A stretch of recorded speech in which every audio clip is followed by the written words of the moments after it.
क्या महाकाल है जिनके साथ रुकता नहीं कोई काम, सर पे जो हो इनका हाथ, सर पे जो हो इनका हाथ। भोलेनाथ जो चाहेंगे उन्हें नु खाली होगी, तीनों लोग के नाते है हम तेरे लोगी। तू अपनी ही धुन बाकी सब की तू सुन, जिससे मिलता सुकून मन मस्ती में होके डोले। बाकी जो भी दुनिया बोले संभाल लेगा बम भोले बम भोले बम बम भोले। बाकी जो भी दुनिया बोले संभाल लेगा बम भोले बम भोले बम भोले।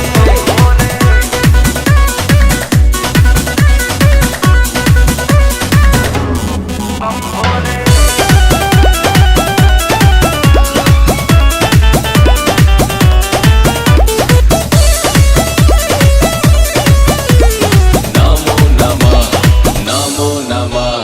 चलता जाए अपनी डगर, मंजिल आएगी नजर।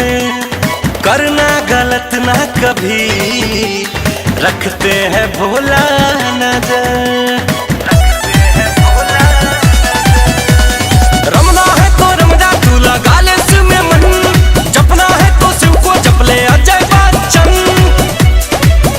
ऐसा करना ना दी तेज की दिल पे लग जाए ठेस, होगा ना कभी कलेश, तन मन से तू भोले का बोले हैं। बाकी जो भी